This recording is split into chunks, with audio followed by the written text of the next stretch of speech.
Good morning and welcome, and thank you for joining us today. I'm Jon Cook, Technical Director at Trusted Technology, and I'm delighted to be joined today by Stan Davidson, Solution Architect Lead and Cybersecurity Expert from SonicWall. Stan, thank you so much for joining us today and giving some greater insight into this subject and the work done by your colleagues in the SonicWall Threat Labs research team. Thank you for inviting me, John. It's always great to engage with partners. SonicWall recognizes Trusted Technology as a platinum partner and expert in securing clients in the healthcare space. So the idea for today's presentation came about following many conversations we've had with our clients. We recognise the concerns and their desire to gain a deeper understanding of this topic and the challenges and risks of state-influenced technology. Moreover, the influence that highly sophisticated state actors can have on technology.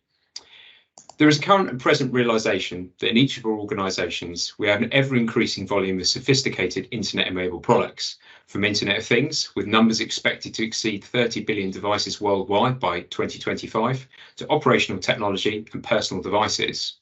These often have numerous component parts with complex international supply chains. But how well do we really appreciate the challenges to the security of our services and the privacy of the data we hold, the impact of state actors can have? In its 2022 annual review, the National Cybersecurity Centre said, over the last year, the NCSC has continued to see state actors present a significant threat towards the UK and global cybersecurity. So what new opportunities for highly motivated and well-resourced groups to introduce new forms of malware are there? Or perhaps to compromise equipment and software in our networks and silently gather data? Today, we'll peel back the curtain of mystery that surrounds foreign state threat actors, their influence on technology and the potential for the impact on healthcare. Stay with us, and by the end of today's session, we hope to give you greater insight into the real world of state-supported bad actors and technologies, tools and techniques used by these groups. We'll discuss and reveal new exploit vectors and methods of compromise uncovered from SonicWall Threat Lab security research that you might not have considered or previously been aware of, and some approaches you can use to better understand how these challenges might apply and what supply chain assessments you might want to implement in your own organisations. So without further ado, I'll hand over to Stan. Let me start with why we're here for. Looking at the last year, according to Cost of a Data Breach 2022 report by IBM, healthcare was the highest cost industry for the 12th year in a row. The graph you are looking at shows the average total cost of a breach in millions US dollars. The average total cost of a breach in healthcare increased from 9.23 million US dollars in the 2021 report to 10.10 million USD in 2022, an increase of 0.87 million US dollars or 9.4%. Healthcare is one of the more highly regulated industry and is considered critical infrastructure by the US government. The top 5 industries by cost were unchanged in the order of ranking from the previous year report. I'd like us to start with a global high-level view of data breaches in healthcare industry over the last year, zoom into UK healthcare threat trends, and then immerse us into the story by deep diving into some captivating most recent uncovered threats. Let's get started.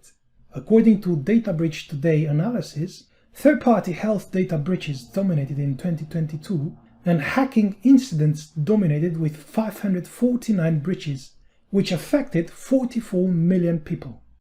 Let's look globally what the trends were in regards to malware attacks against healthcare industry globally. More details on how our SonicWall threat research team measured that towards the end of this session. The percentage of healthcare customers targeted in 2022 slightly edged out the percentage of retail customers targeted, but the rankings remain otherwise unchanged. Globally, healthcare continues to remain second at the top in terms of vertical affected by malware. Another metric relevant to global healthcare industry is the IoT malware's evolution. When IoT malware attack volume rose just only 6% in 2021, after jumping 218% in 2019 and another 66% in 2020, it offered hope that wild acceleration might be giving way to slower and more stable growth. In 2022, SonicWall Capture Lab threat researcher recorded 112.3 million instances of IoT malware, an 87% increase over 2021. Here's something locally relevant and worth of mentioning I found when I look at our data analytics from our SonicWall research labs more closely. IoT intrusions volume in UK in healthcare rose a record 313 high in 2022 compared to the previous year, after jumping only 20% in 2021 versus 2020. In other words, attacks on IoT year-over-year rate has increased with a 15 times factor in 2022 versus what we previously observed.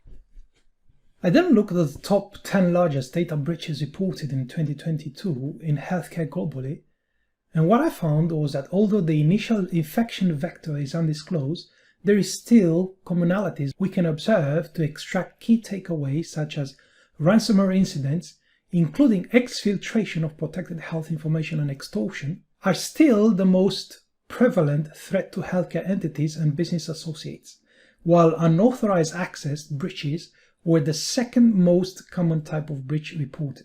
3 of those breaches accounted for nearly 5 million of those affected by unauthorized disclosure incidents, each involving the healthcare provider's use by the metapixel tracking code in their website. What is that you just said? The metapixel tracking tool is a JavaScript snippet code that collects and sends specific data to track behavior on a website. The tracking tool is embedded on the website in strategic locations, including submit form buttons, website headers, and even password-protected pages. Alright, so how did those breaches unfold?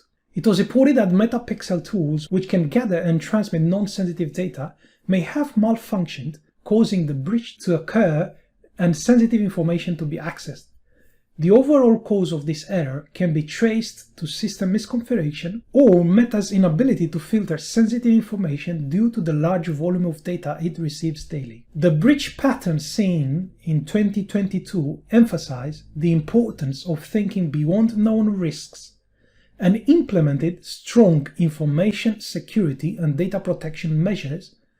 And with that, I'd like to move on to discuss what new exploiting vectors are to be considered in your cybersecurity strategy. There are many ways to expose, alter, disable, destroy, steal, or gain unauthorized access to computer systems, infrastructure, networks, operating systems, and IoT devices. Out of so many passive and active attack vector exploits such as email spoofing, domain hijacking, ransomware, malware, why stopping to talk about supply chain, third and fourth party vendors, and zero-day attacks?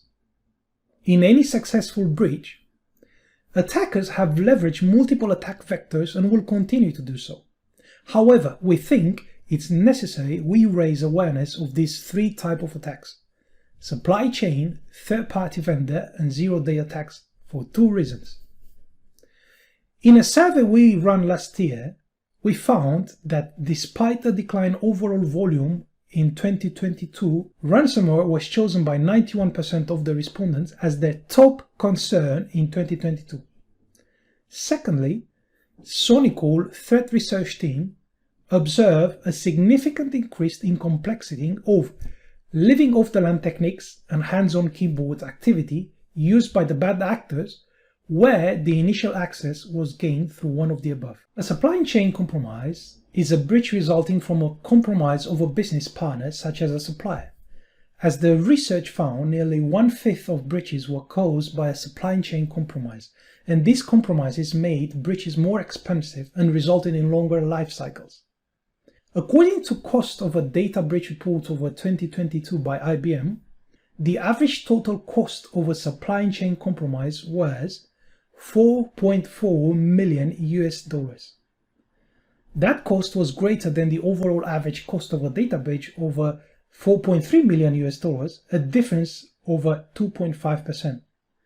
Critical infrastructure industries without zero trust strategies deployed had significantly higher data breaches cost than average. Organizations took an average of 235 days to identify and 68 days to contain a supply chain compromise, for a total life cycle of 303 days.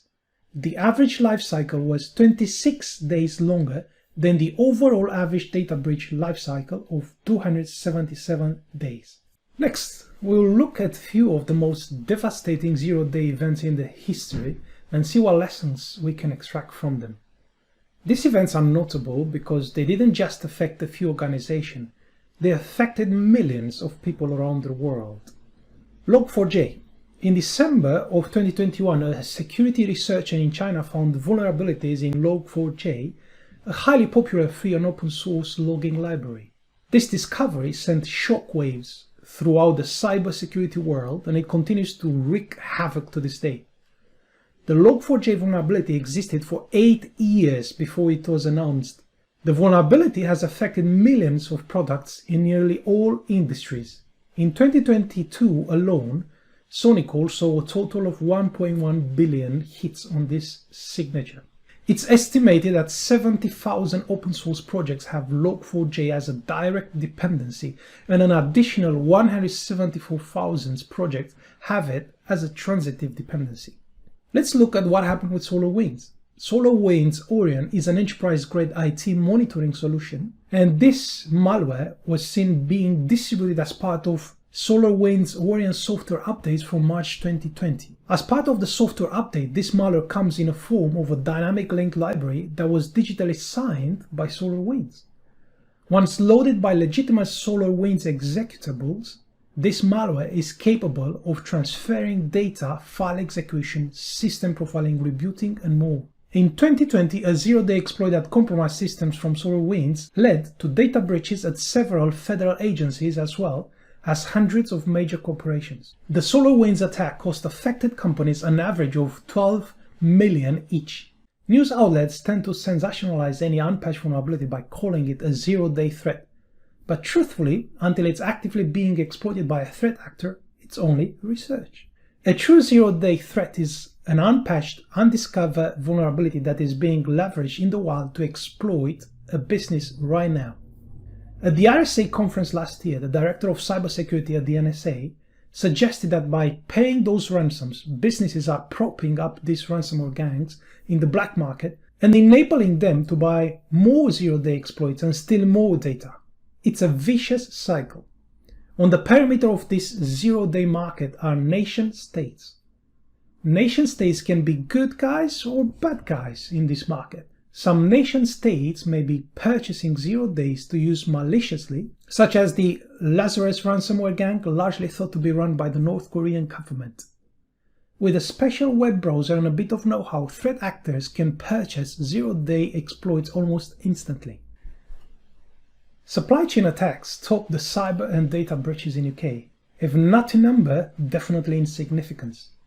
The recent publicity around supply chain attacks and state-owned or associate product vendors has been a significant topic of conversation and interest in the healthcare community. Supply chain attacks can be remarkably stealthy, as they have the ability to infiltrate systems and to evade detection for long periods of time.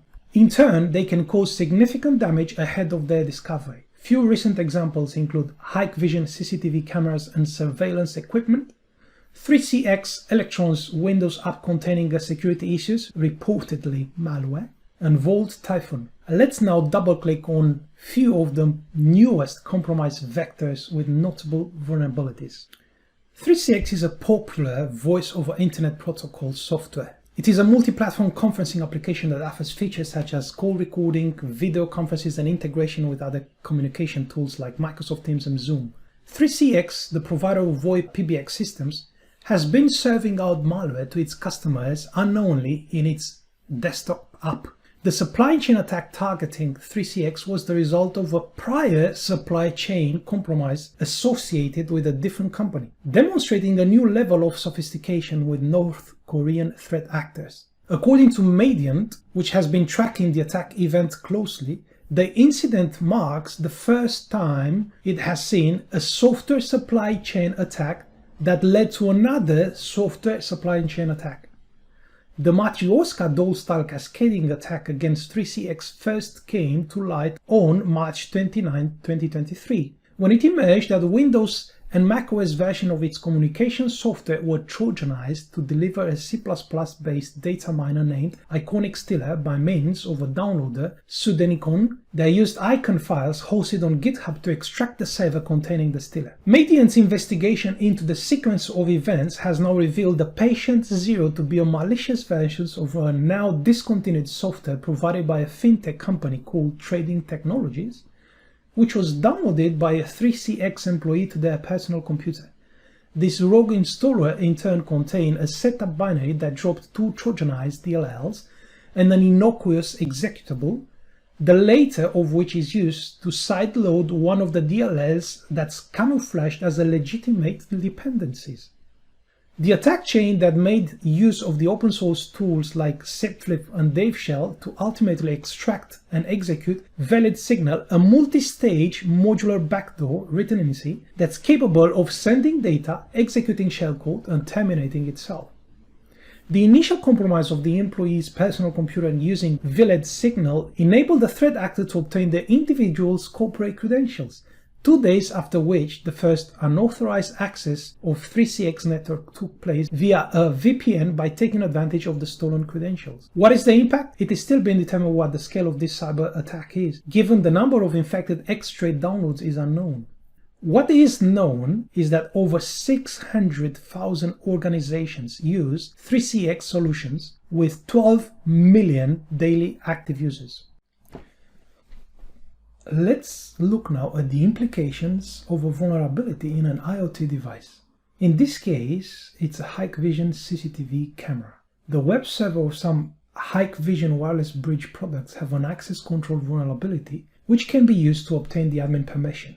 The attacker can exploit the vulnerability by sending crafted messages to the affected devices. Post-exploitation, the administrative session persists with full access to all functions of the bridge interface. Once the attacker has successfully exploited the vulnerability, they can intercept network traffic or hack CCTV systems. The only precondition is for the attacker to have network access to the device, rooted or local. This vulnerability is very similar to a remote code execution vulnerability detailed in a post on GitHub by a security researcher back in June 2021 who was able to test and confirm affected software on cameras from as long ago as 2016 have been tested and found to be vulnerable. Hacking forums often sell network entrance points relying on exploitable Hikvision cameras that can be used either for botnetting or lateral movement. If you want to learn more about this, just run a query on cyberespionage campaign named Think Pocket in your secured browser.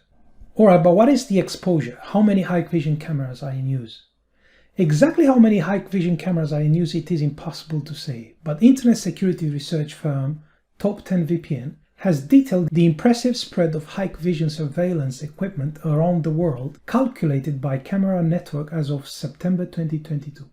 This includes 8 million Hikvision cameras networks in operation outside of China, 191 countries have active Hikvision cameras network, and the UK has the 4th largest amount of Hikvision camera networks in the world.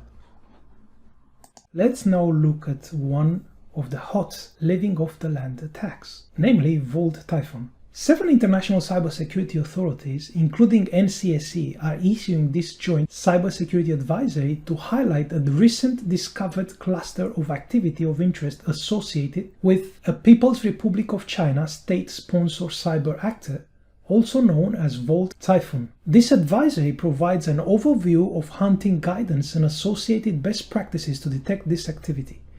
One of the actor's primary tactics is living off the land, which uses built-in network administration tools to perform their objectives. This tactic, technique and procedure allows the actor to evade detection by blending in with normal Windows system and network activities, avoid endpoint detection and response products that would alert on the introduction of third-party applications to the host, and limit the amount of activity that is captured in the default login configuration. A common attribute of espionage-motivated attacks is the need to generate as little malicious activity as possible to evade detection and blocking by protection software. The attackers in this case took multiple steps to avoid detection, showing an overall technical ability only seen with advanced attackers. When interacting with victim networks, the attackers also did not make use of scripts to automate activity, instead carrying out this work in direct hands-on keyboard activity. By doing so, the attackers can hamper detection efforts again, because their activity appears to be expected human activity rather than a barrage of scripted commands to detect and interdict. For now, this technique remains only one used effectively by advanced attackers due to required knowledge and skill. Scrutinizing activity within your environment to look for unusual behavior activity associated with a chain of non-malicious binaries running together is what we recommend. With that, I'd like to hand it back to you, John. So Stan, moving the conversation on a little bit more, I think it's important we talk about response and response strategies. And one thing we often talk to our clients about is that people process preparedness aspect of any response. So in terms of people, ensuring you have well-equipped people who are trained on the technologies that they're using, so they're familiar with them, they understand the reporting, the logging, the options the tools have, but moreover, they're familiar with your organizational policies and procedures. Understanding that the threat landscape is constantly changing and evolving, you have an effective strategy in place to support those teams working in security operations to keep their knowledge current, and they're aware of new attack vectors. And further, that all staff in your organisation receive that regular support and education on cyber and information security matters. So when we think in terms of process, think about supply chain security, working with your suppliers, asking those searching questions and implementing those procedures and policies to establish effective supply chain control. And I'd signpost some of the NCSE's material on this subject. So to ensure your organisation has processes in place to assess new product requests from within your own organisations, and they're broad enough to encompass all aspects of technology purchases. So it's not limited to just software, but includes obviously hardware, IoT, operational technology, etc. And to ensure that those products meet the required standard and security implications are well understood. Particularly when you think about IoT or OT devices, what the vendor security assessment of firmware update process is and how well it's going to be maintained for any new product against its expected life cycle. So will firmware updates, security patches be available for the 3, maybe 5 years your organisation intends to use it? Will they be well communicated to you, and how will they be communicated to you? So in terms of preparedness, as well as routine review of your policies and procedures, the introduction of scenario-based testing, however uncomfortable this might initially be, can be hugely informative in our experience. It reveals gaps in procedures and the staff awareness, effectiveness of the technology you're using and their ability to use that technology. And one thing we consistently see is how often it's underestimated that the length of time and amount of staff effort that is required to resolve any given event may be. So testing routinely can really help us improve this understanding and form ultimately a better response. Stan, we talked today about the risks and techniques employed and discussed some of the processes and human aspects when considering the risk.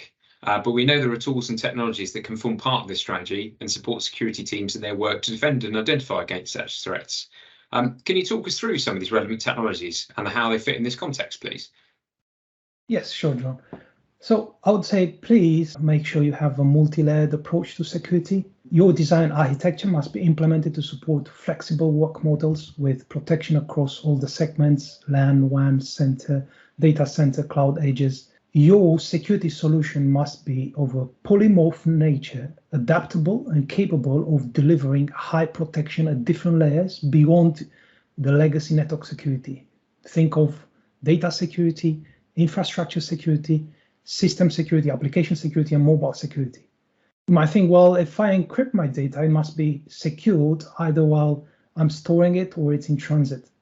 Firstly, protection granted by today's ciphers is questionable against quantum computing attacks. And secondly, whoever consumes your data will need to access it in clear anyway. And since the terminals of either your customers, clients, or even your users or employees will differ, the exposure points differ as well. For example, current known and unknown set of vulnerabilities are different between a Mac OS and a Windows OS. That's where embracing ZTNA approach brings value. When has the principle of never trust, always verify become more relevant? This zero trust philosophy turned strategy fundamentally changes the way we approach security, since the trust now is a vulnerability that can be exploited. The loss of the perimeter led to the loss of control, which led to the loss of trust. Naturally, the security architecture evolved from IP-based alternatives to connection-based security architecture. How do you protect the organization's critical assets and infrastructure by rendering each of them black, like in a black hole, to the non-authorized users in order to protect the resources from any potential attacks by minimizing the available attack surfaces, but at the same time making these resources available to the authorized users who can connect now from anywhere? Think of ZTNA as the continuous accounting, authentication, and authorization mechanism that provides you with clear visibility and control, threat inspection capabilities at any point in time, at any location, and irrespective of the environment. As we've learned previously from data in IoT malware nearly doubled last year, that's why network segmentation is also crucial. And let me talk you through a bit what network segmentation is. You look at splitting a network into subnetworks, for example, by creating separate zones on the network, which can be protected by firewalls who perform deep packet inspection of both incoming and outgoing traffic. However, think of network segmentation going beyond subnets or networks. Think of segments that can be configured based on a variety of categories, including geolocation, corporate departments, server farms, data center, and cloud platforms.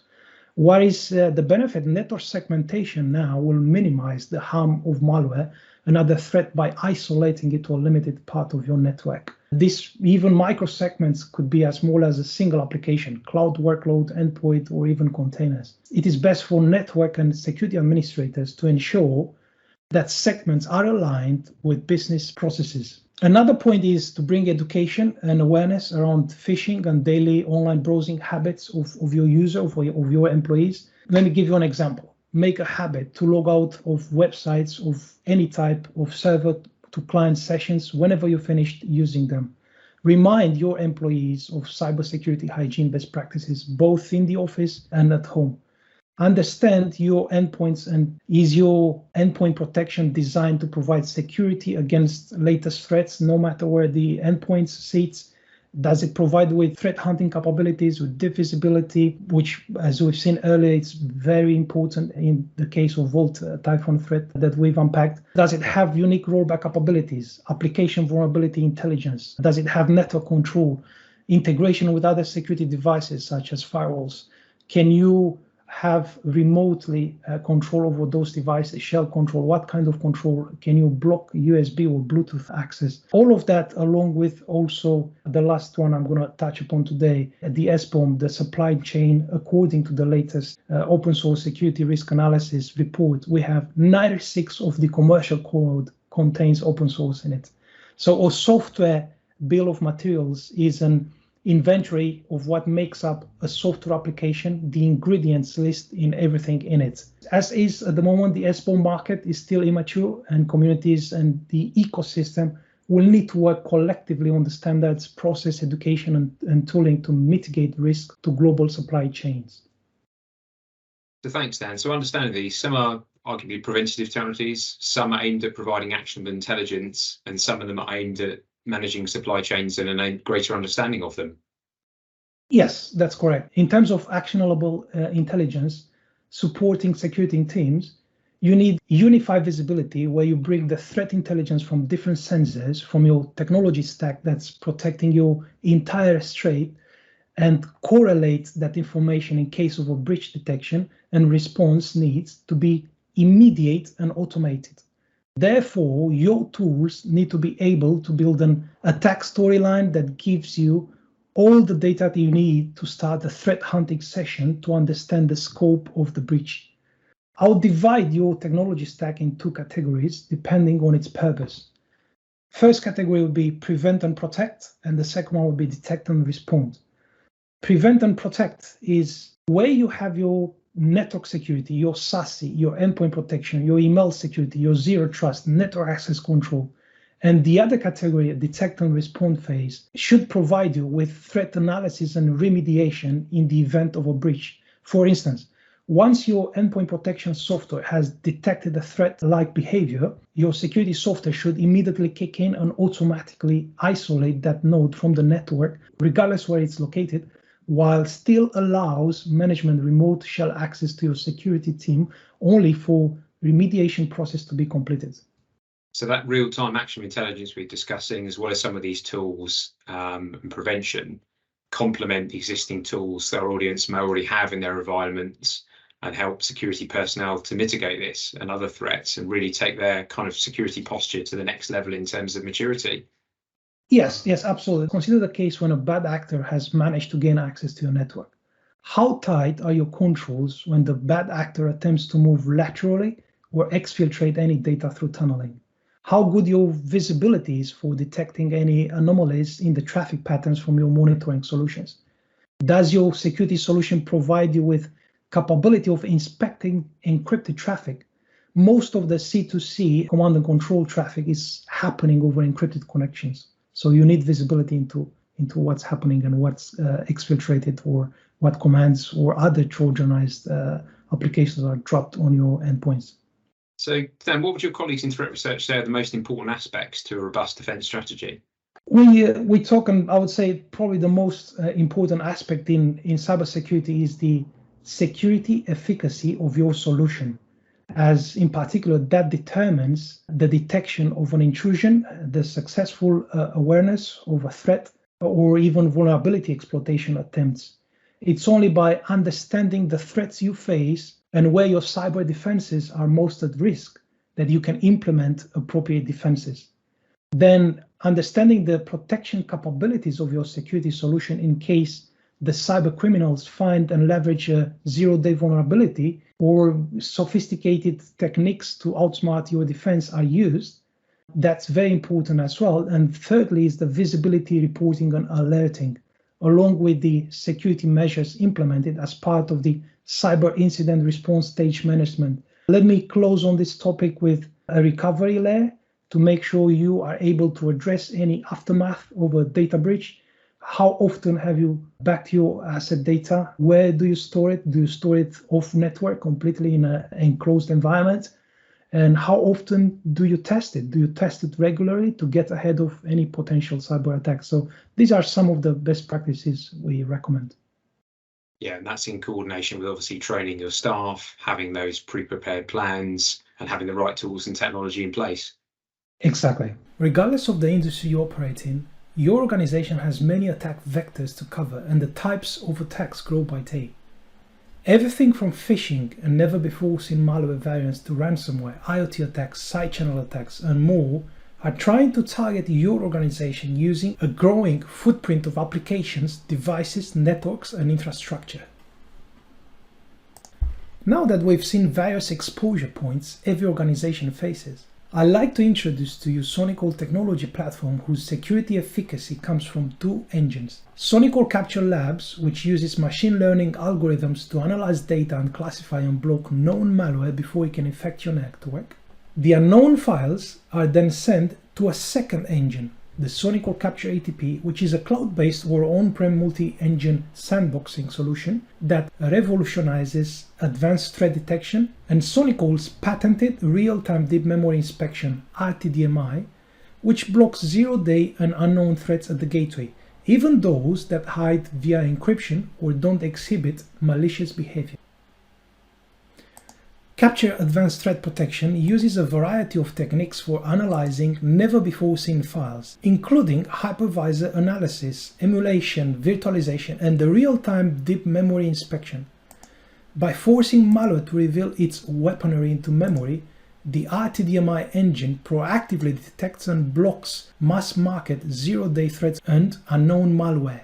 Decisions are then rendered in nanoseconds, blocking zero-day malware in near real time.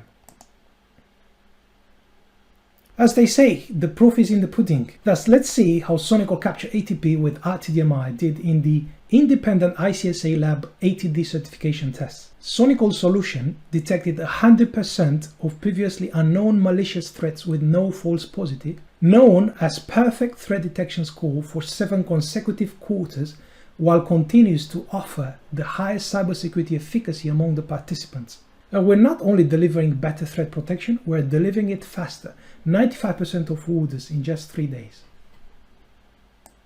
The details on how high-profile busts and geopolitical conflict affected organizations and which areas were impacted by cybercrime last year. Read about the latest updates to ongoing challenges such as the Log4j vulnerabilities and the lack of security in internet-connected devices. We've compiled this exclusive threat intelligence to help organizations and cybersecurity leaders like you around the globe safeguarding against today's ever-changing cyber threat landscape. If you got your phone with you for easy accessibility, here's the QR code to take you right to the threat report download page. There is also a resource page where you will find the links to all the resources we've referred to during this session. If you'd like to find out more about SonicWall or you have any queries on the topic which we've covered today, please feel free to reach out to me directly. We'll now move to the Q&A section.